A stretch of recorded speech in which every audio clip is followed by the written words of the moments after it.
요한복음 강의 22번째 시간으로 인간의 반응에서 드러나는 영적 본질이라는 제목으로 말씀을 보겠습니다.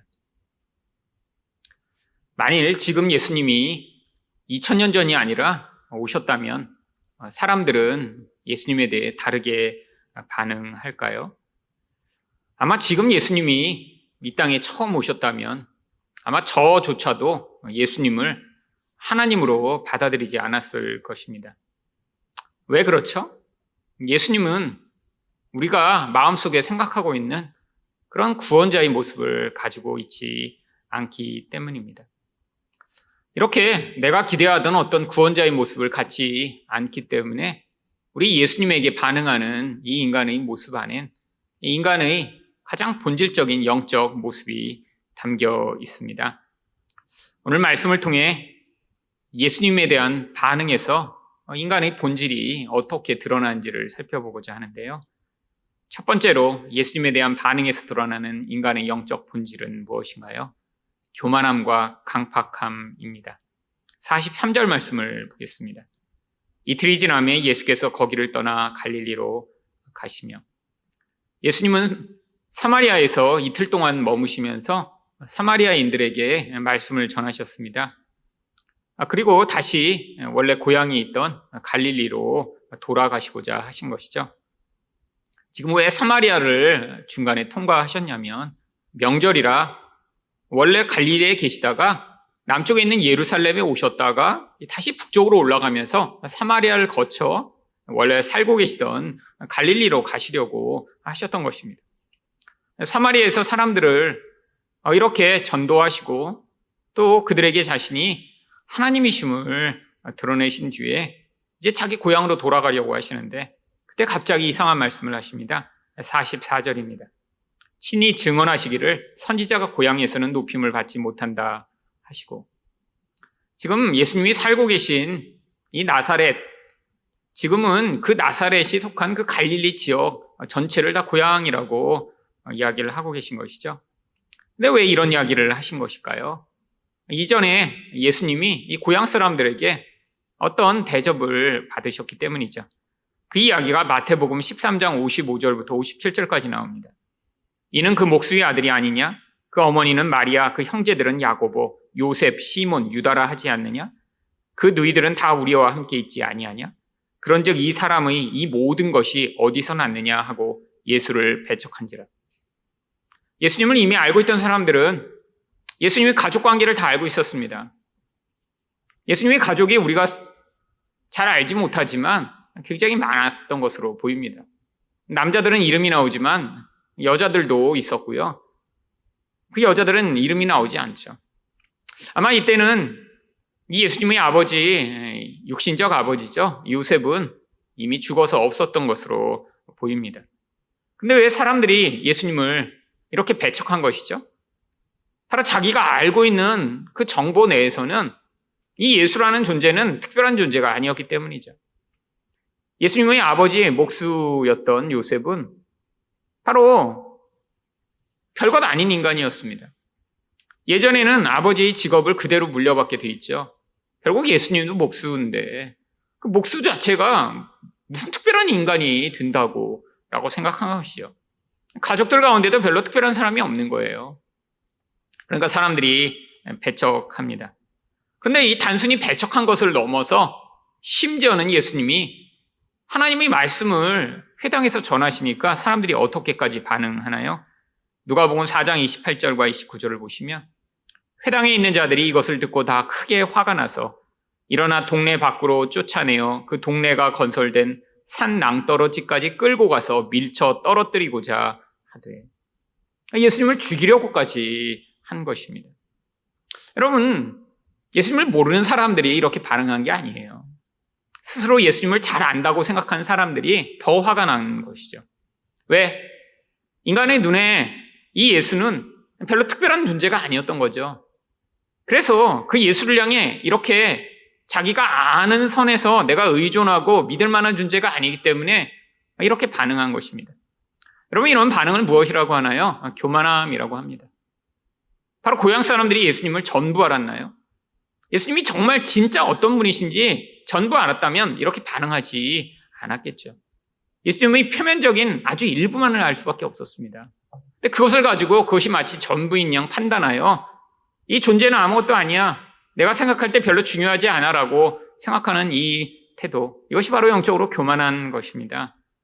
여러분, 교만하면 반드시 따라 나타나게 되는 태도가 있죠. 바로 그게 강팍함입니다. 내가 판단한 어떤 대상이 별것 중요한 것 아니라고 생각할 때 그 대상의 말에 귀를 기울이지 않는 거예요. 바로 이 예수가 이런 존재였죠. 그들이 아는 예수는 중요하지 않은 존재입니다. 아무 힘이 없어요. 그들이 원하는 무엇인가를 줄 수 없는 자예요. 그러니까 그가 어떤 이야기를 하나님이 말씀을 통해 하니까 그걸 받아들이기 거부한 나머지 단순히 배척하는 것이 아니라 예수를 죽이고자까지 했던 것이죠. 그럼 이것이 바로 예수님에 대한 이 인간의 본질적 태도를 보여주는 것입니다. 이 교만함과 강팍함, 이건 어떤 한두 사람만 가지고 있는, 아니 예수님의 고향 사람만 가지고 있는 모습이 아니라 바로 인간 모두가 공유하고 있는 가장 본질적인 근원 모습이죠.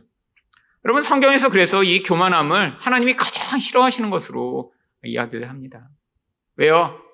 인간은 눈에 보이지 않는 하나님을 의존하지 않고 눈에 보이는 것만을 의존하는 그런 영이 죽어버린 존재이기 때문이죠. 그래서 모든 인간은 다 이렇게 교만하게 반응할 수밖에 없습니다. 교만하게 반응하니까 결과적으로 눈에 보이지 않는 하나님이 중요하지 않으니까 반드시 그 하나님의 말씀을 따라 살 수 없게 되죠. 그래서 교만함과 강팍함은 마치 한 쌍처럼 움직이게 되어 있습니다.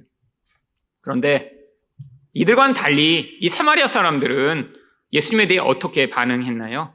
40절부터 42절까지 말씀을 보시면 사마리아인들이 예수께 와서 자기들과 함께 유하시기를 청하니 거기서 이틀을 유하심에 예수의 말씀으로 말미암아 믿는 자가 더욱 많아 그 여자에게 말하되 이제 우리가 믿는 것은 내 말로 인함이 아니니 이는 우리가 친히 듣고 그가 참으로 세상의 구주신 줄을 알미라 하였더라.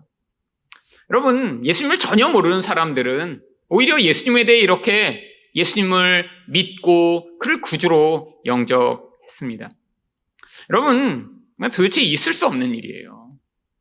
유대인들의 입장에서 보면 이 사마리아 사람들은 개 돼지보다 못한 존재입니다. 왜죠? 피가 더러워졌기 때문에, 아니 그냥 정상적인 인간이 아니라 완전히 인간 취급을 받지 못하는 그런 괴물과 같은 존재가 되어버린 것이죠. 종교적으로는 이들이 자기들로 하나님을 섬긴다라고 하면서 이방에서 들어온 그런 관습과 함께 구약 성경에 창세기, 출애굽기, 레위기, 민수기, 신명기 이렇게 5권만을 믿고 자기 나름대로 예배를 드리겠다고 따로 성전을 지은 뒤에 이런 이단적인 종교 행위를 하자 유대인들은 더욱더 이들을 미워하기 시작했죠. 그런데 유대인의 입장에선 인간도 아닌 이런 괴물과 같은 존재가 예수님을 믿고 받아들여 그를 세상의 구주로 인정합니다. 왜 사마리아 사람들은 이렇게 예수님을 받아들인 것이죠? 너무나 깊은 학대와 고통으로 말미암아 바로 마음 안에 겸손함이 만들어졌기 때문입니다. 여러분, 심령이 가난한 자는 복이 있나니 천국이 저희 것이며 라고 예수님이 말씀하셨죠. 여러분, 이 가난이라고 하는 이 내적 태도는 결국 인간이 외면에서 이런 고통으로 말미암아 결국 만들어지게 되어 있습니다. 이 인간의 가난함, 내가 붙들고 있는 다른 외적인 대상이 없고 의존할 그런 힘이 없기 때문에 보이지 않지만 하나님을 믿고 받아들이게 되는 이 근원적 마음이요. 여러분, 사마리아 여인 한 명이 아니라 사마리아 사람 전부가 너무나 깊은 고통 가운데 이런 학대와 멸시 가운데 바로 마음이 다 낮아지고 하나님을 믿고 의존할 수 있는 그런 사람이 되었던 것이죠. 여러분, 그 결과로 나타난 것이 무엇인가요? 예수의 말씀에 귀를 기울이게 된 것입니다.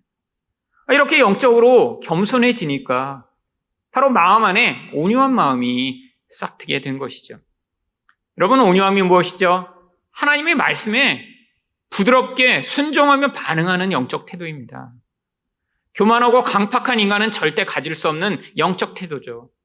여러분, 그래서 이 사마리아인들이 42절 하반절에서 어떻게 이야기했나요? 우리가 친히 듣고 그가 참으로 세상의 구주신 줄 알니라. 여러분, 들었더니 바로 예수님이 구주라고 인정하게 된 거예요. 이게 바로 영적 온유함의 태도입니다.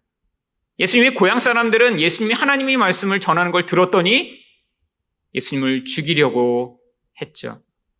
여러분, 바로 이 우리 안에 이렇게 영적 겸손함과 온유함을 갖추지 못하면 우리는 이 세상 가운데 결국 눈에 보이는 것만을 의존하고 하나님의 뜻과는 반대되는 인생을 살아갈 수밖에 없습니다.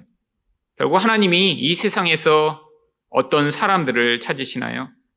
이사야 66장 2절을 보시면 무릇 마음이 가난하고 심령에 통회하며 내 말을 듣고 떠는 자 그 사람은 내가 돌보려니와. 그럼 바로 이 가난함, 그래서 마음이 다 무너져서 하나님의 말씀에 반응할 수 있는 이 마음을 가진 자만 바로 하나님의 돌보심, 하나님의 함께하심, 하나님의 임재를 경험할 수 있는 것이죠. 여러분, 그래서 하나님이 우리 인생에 찾아오시기 전에 반드시 하시는 것이 우리 마음을 이렇게 교만과 강팍함이 둘러싸고 있는 그 모든 것들을 깨트려 나가시는 것입니다. 이 과정을 우리는 인생에서 고난이라고 경험을 하죠. 여러분, 그런데 우리가 이렇게 영적으로 교만하고 강팍한 채로 살면 편안하겠다라고 생각하지만 하나님 보실 때 이것은 가장 비참하며 영적으로 볼 때 가장 괴물과 같은 존재가 되어 살아가는 것입니다. 하나님은 원래 인간을 하나님만을 의존하며 하나님의 뜻에 반응하여 살아가는 온유하고 겸손한 자로 만드셨는데 죄로 말미암아 이렇게 교만하고 강팍해지면서 괴물과 같은 존재가 되어버린 것이죠. 그래서 우리가 이 땅 가운데 이렇게 고통하며 살아가는 것입니다. 여러분, 예수님이 우리에게 주시고자 하는 이 가장 놀라운 복은 바로 이 교만하고 강팍한 이런 심령이 예수님의 마음처럼 하나님만을 의존하는 겸손함과 하나님의 뜻대로만 반응하는 온유함을 배워 바로 자유를 얻게 만드시고자 하는 것이죠. 그래서 마태복음 11장 29절을 보시면 나는 마음이 온유하고 겸손하니 나의 멍에를 메고 내게 배우라. 그리하면 너희 마음이 쉼을 얻으리니. 그럼 바로 안식을 약속하고 있습니다. 근데 안식이 어떻게 주어지나요? 바로 예수님이 온유하고 겸손하시대요. 근데 예수님과 함께 마치 소 두 마리가 멍에를 메고 같이 가듯 예수님과 함께 멍에를 메고 우리 인생 가운데 우리가 이 온유와 겸손을 배우게 되면 그때 이때까지 우리를 괴롭히고 피곤하게 만들고 고통하게 만들던 모든 것으로부터 참 안식을 얻게 된다라고 하시는 것이죠. 구약 성경에서 하나님이 이스라엘 백성에게 안식일을 지키라고 하신 것이 바로 이 예수 그리스도로 말미암아 얻게 되는 안식을 모형적으로 그들에게 보여주시고자 했던 것입니다. 여러분, 이제는 우리가 더 이상 안식일을 그래서 지킬 필요가 없는 거예요. 안식일이 왜 필요 없어졌나요? 이젠 예수 그리스도를 믿는 자는 바로 우리 안에 있는 이 교만과 강팍함을 벗어버리고 우리 영혼 안에서 이런 변화가 나타나 예수님의 마음인 온유와 겸손을 가지게 될 때 바로 우리 영혼 안에서 이 모든 묶임으로부터 자유를 얻게 되는 그 안식을 맛볼 수 있는 것이죠. 여러분, 어느 시대나 어느 곳에서나 이렇게 다른 사람들보다 의존할 것이 없고 가난하고 고통받고 멸시받는 사람들이 그래서 예수를 만났을 때 그 짐을 벗어버리며 누구보다 먼저 헌신하는 사람들이 항상 나타났습니다. 여러분, 한국에 기독교가 처음 전파됐을 때도 바로 이렇게 가장 가난하고 멸시받던 사람들이 어떤 다른 사람보다 더 큰 자유와 은혜를 누렸던 적이 있죠. 바로 백정이었던 박성춘이라고 하는 분의 인생 가운데도 이런 일이 일어났습니다. 이 박성춘이라는 분은 1860년대에 바로 서울에서 태어났는데 아버지가 백정이어서 본인도 백정으로 살게 됐습니다. 여러분, 조선시대의 백정이라고 하는 건 여러분 다 아시겠지만 이스라엘에서 사마리아인과 같은 취급을 받았죠. 인간으로 여기지 않았습니다. 인간이 아니었어요. 그래서 인구 조사할 때도 이 백정의 수는 세지 않았다고 합니다. 심지어는 양반과 말할 때는 무릎을 꿇고 머리를 땅에 박고만 이야기를 했다고 그래요. 왜? 인간이 아닌데 그런 높은 신분의 사람과 눈을 마주치고 대화를 할 수 없었던 것이죠. 사람들이 사는데 같이 살지도 않았습니다. 또한 누구나 성인이라면 상투를 틀고 갓을 써야 되는데 상투를 트는 것도 금지되었고요. 갓을 쓸 수도 없었죠. 우리가 볼 땐 그래서 편했을 것 같은데 당시에는 모두가 다 갓을 써야지만 인간 취급을 받았는데 갓을 쓰지 않는 것이 이들에게 가장 수치스러웠습니다. 왜? 길에 나가면 누구나 보고 저 백정이잖아. 여길 수 있는 그런 표식이었거든요. 여러분, 이렇게 천대받고 무시받는 인생. 근데 어떤 사소한 일로 말미암아 이 박성춘 씨의 아내는 포졸에게 매를 맞아 죽고 맙니다. 너무 정말 고통스러웠죠. 그래서 자기 아이들마저 이런 고통에서 매인 삶을 계속 살아서는 안 되겠다 생각을 해서 당시에 사무엘 무어라고 하는 선교사님이 운영하는 그런 학교에 자기 아들을 보냈습니다. 서양 선교사가 와서 이렇게 처음에 학교를 열었는데 사실 일반 사람들은 자기 자녀를 거기다 보내 가르치지 않았죠. 다 이런 천민 집에서 나처럼 우리 자식은 살게 하면 안 되겠다라는 마음으로 그렇게 보낸 아이들. 대부분이 거지였고 백정의 자식이었고 집에서 버림받은 아이들이 모여 이렇게 공부를 했습니다. 이 사무엘 무어 선교사님의 한국 이름이 모삼열 목사님입니다. 그래서 자기 아들이 학교를 다니고 있었는데 어느 날 이 박성춘 씨가 콜레라에 걸린 거예요. 당시에는 콜레라에 걸리면 거의 3명 중에 2명은 그냥 앓다가 죽었다라고 합니다. 이렇게 양반집에서는 약이라도 쓰고 치료를 받을 수 있는데 백정은 치료받을 길도 없는 거예요. 이 아들이 그런데 바로 이 무어 선교사님한테 이야기를 하고 이 선교사님이 자기 친구인 에비슨 선교사에게 연락을 했습니다. 이 에비슨 선교사님이라는 분이 당시에 왕을 치료하던 제중원이라고 하는 그런 곳에서 왕을 치료하는 의사로 섬기고 있던 사람이었습니다. 근데 이 왕을 치료하던 이 에비슨 선교사가 바로 이 백정 박성춘을 치료하겠다고 그 마을에 찾아온 거예요. 왕이 내주는 가마를 타고 들어와 마을 입구부터 엄청난 소동이 났다라고 합니다.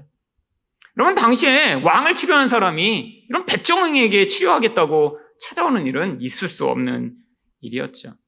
그런데 이런 에비슨 선교사의 헌신적인 치료에 의해 이 박성춘 씨가 병이 나았고요. 이 박성춘은 너무 큰 감동을 한 나머지 바로 이 모삼열 목사님이 목회를 하셨던 곤단골 교회에 가족을 데리고 출석하기 시작했습니다. 근데 이 문제가 생겼어요. 이 교회의 몇 명의 양반들이 우리는 백정과 함께 예배드릴 수 없다라고 반발을 하고 나섰는데 이 모삼열 목사님이 세상에 그런 게 어딨냐고, 하나님 앞에서는 양반이나 천민이나 다 똑같다고 이야기를 하니까 이 양반과 다른 사람들이 교회를 나가버렸습니다. 그래서 이 백정과 몇 명밖에 남지 않고 나머지 사람들은 나가서 교회를 따로 세운 거예요. 이 박성춘 씨는 인간 취급도 받지 못하던 자기를 위해 이렇게 변호하며 애써준 이 모삼열 목사님에게 감동을 해서 그때부터 정말 헌신을 다해 교회를 섬기기 시작했습니다. 자기 친구들을 다 데리고 왔어요. 3년 만에 교회가 부흥해 자립하고 사람들이 많아지게 됐습니다. 그런데 따로 나가서 예배를 드리겠다고 했던 이 교회는 사람도 몇 명 없고 재정적으로 더 어려운 상황이었습니다. 근데 더구나 불까지 났어요. 그리고 예배 처소도 다 없어졌는데 바로 이 곤단골 교회에서 이렇게 따로 나가 예배를 드리던 그 불난 교회를 도와 새로 예배 처소를 마련해 주었습니다. 그 사람들이 그제서야 감동을 해서 다시 교회가 하나로 합쳐졌습니다. 바로 이 곤단골 교회가 이렇게 하나로 합쳐져 바로 지금의 인사동에 있는 승동교회가 된 것입니다. 이 승동교회는 굉장히 유명한 교회입니다. 지금 128년 된 교회인데요. 이 민족의 역사 가운데도 아주 중요한 역할들을 많이 했고요. 또한 이 교회에서 한국 교회사에 아주 유명한 곽알련 목사님, 김익두 목사님 같은 분들이 담임 목회를 했던 교회였죠. 근데 더 놀라운 건 이런 백정이었던 이 박성춘 씨가 그 교회를 헌신적으로 섬기다 결국 이 교회의 초대 장로가 됩니다. 물론 장로가 될 때 또 한 번 큰 소동이 있었다고 그래요.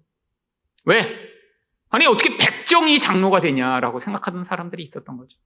그런데 하나님이 또 이 사람들의 마음을 움직이시고 이 교회를 움직이셔서 이분을 초대 장로로 세우게 되고요. 몇 년 후에는 그 교회에서 또 왕족 출신이던 한 분이 장로가 돼 바로 왕족과 백정이 함께 장로로 섬기는 이런 기적과 같은 일이 일어났습니다.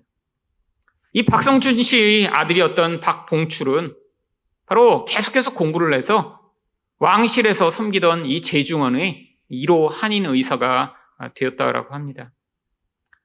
교회에서만 이 박성춘 씨는 헌신하고 장로로 섬겼던 것이 아니라 그럼 이 백정처럼 무시받고 천대받는 사람들을 위해 계속해서 일을 함으로 말미암아 결국 조선 건국 500년 만에 백정들도 상투를 틀고 갓을 쓰게 하는 그런 허락을 받아내서 전국에 있는 모든 백정들과 천민들이 이렇게 갓을 쓰고 그들도 인간 대접을 받을 수 있는 길을 열었다라고 합니다.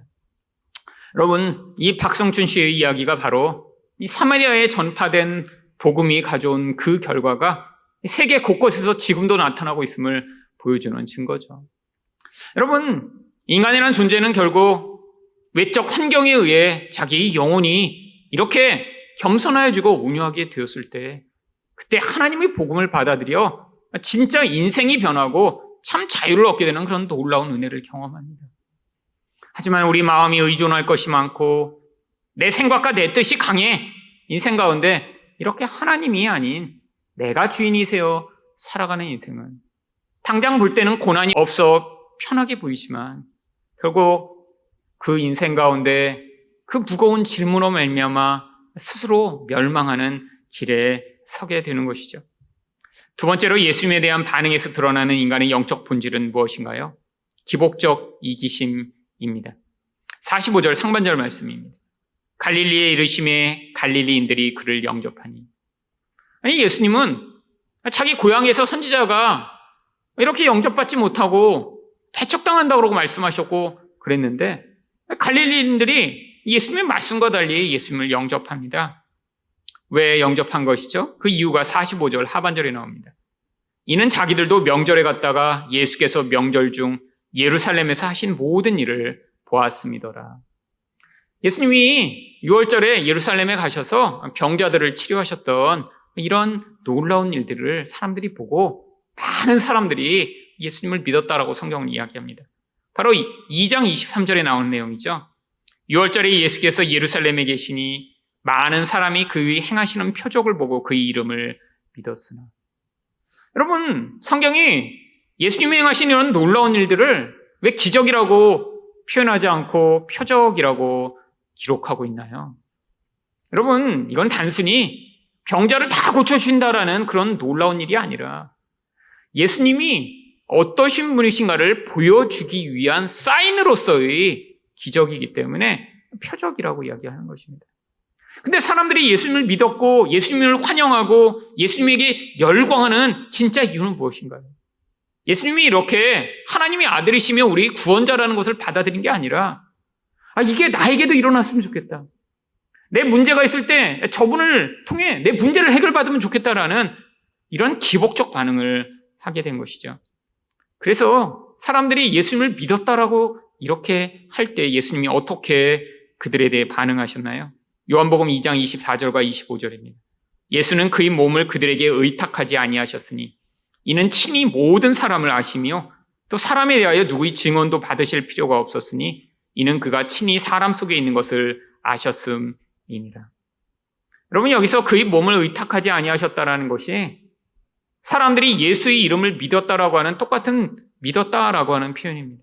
예수님은 그들을 믿지 않으셨대요. 왜? 그들 속에 무엇이 있는지 다 아셨기 때문이에요. 그들 속에 무엇이 있었나요? 예수님을 자기 욕망의 도구로 사용하고자 하는 이런 기복적 이기심이 도사리고 있었죠. 여러분, 인간이라는 존재는 다른 존재를 이렇게 자기 욕망을 위한 도구로 사용하려고 한다는 사실을 알게 되면 더 이상 관계를 맺을 수가 없습니다. 여러분 어떤 사람을 만났는데 저 사람이 나를 이용해서 돈 벌려고 하는구나 알게 되면 여러분 그 사람과 관계가 형성이 될까요? 여러분 어떤 사람을 만났는데 저 사람이 사기꾼이라는 것을 여러분이 알면서도 그 관계를 계속 맺으시나요? 아니에요. 여러분 사람들은 하지만 철저하게 자기를 감추죠. 자기 안에 그런 욕망이 있는 것들을 드러나지 않도록 하기 위해 애쓰죠. 말로는 그렇지 않다라고 얘기를 하죠. 여러분 그런데 예수님은 우리 인간의 속에 있는 걸 다 아십니다. 그러니까 관계가 더 이상 발전할 수가 없는 거예요. 여러분 바로 이 한국교회에 이런 현상들이 나타나고 있습니다. 여러분 한국교회가 엄청나게 부흥해 전 세계적으로 정말로 많은 유명세를 떨쳤죠. 여러분 근데 지금 점점 쇠락기에 접어들고 있습니다. 물론 한국의 인구가 엄청나게 줄어들고 있죠. 여러분 물론 인구가 줄어드는데 교회만 늘어날 수는 없습니다. 모든 곳에서 이 인구가 줄어들고 있는 이 아주 고통스러운 상황을 앞으로 우리는 받아들일 수밖에 없죠. 여러분 작년의 한국 출산율이 전 세계 198개국 가운데 198번째가 되었습니다. 출산율 통계가 바로 0.84명. 여자가 평생토록 낳을 수 있는 아기 명수가 0.84명이라는 거예요. 근데 이게 얼마나 낮은 숫자냐면 세계 평균 출산율 통계가 2.5명입니다. 근데 한국만 0.84로 세계 꼴등이에요. 여러분 제가 태어났던 해에 한국에 아이가 몇 명 태어났냐면 102만 명이 태어났습니다. 102만 명.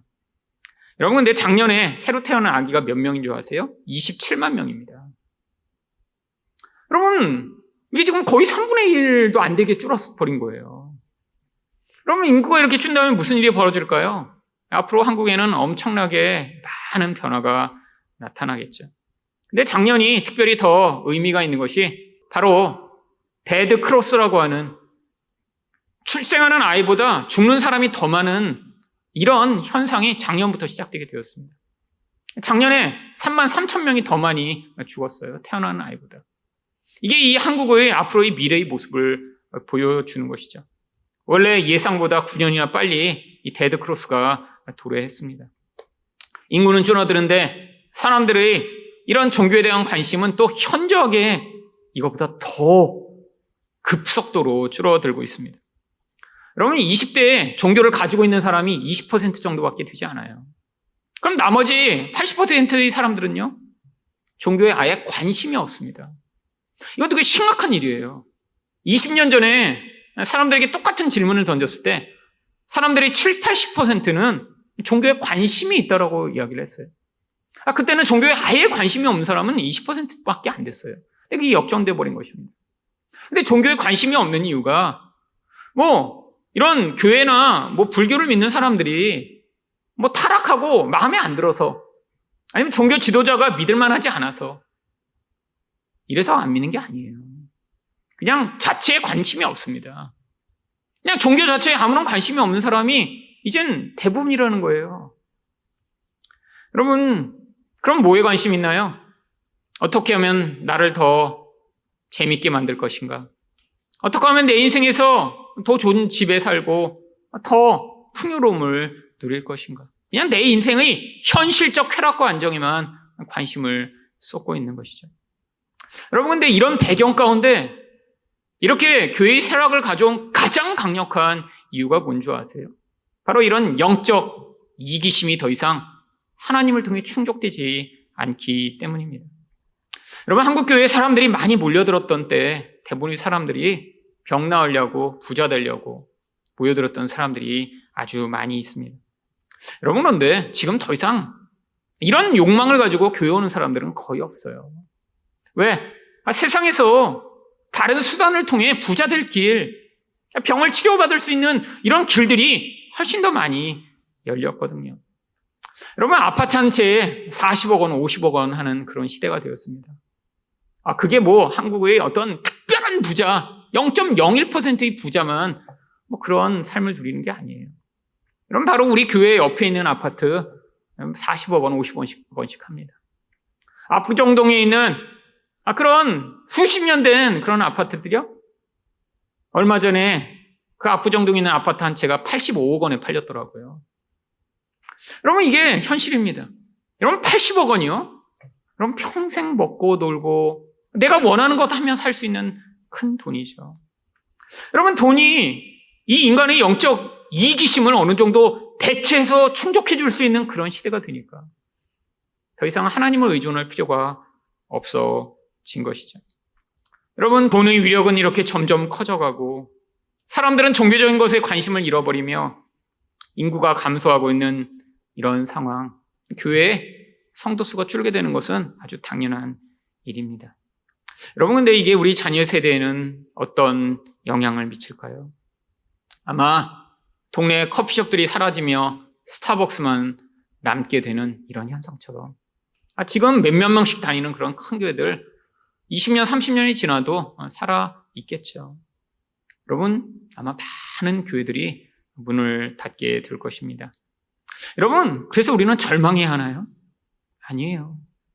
오히려 하나님이 이렇게 기복적 이기심을 가지고 하나님을 찾던 그 사람들이 마치 예수를 찾아왔다 다 떠났고 하나님이 택하신 그 사람들이 살아남아 그들로 말미암아 지난 2000년간의 기독교 역사가 이루어진 것처럼 한국 가운데도 진짜 복음에 반응하며 예수가 십자가에 매달려 죽은 뒤에도 그를 붙들고 믿었던 성령 받은 그런 사람들이 이 교회 가운데 남아 결국 가짜들은 사라지고 진짜가 일당백의 영향력을 미치는 그런 시대를 이 다음 세대에 주시리라고 저는 믿습니다.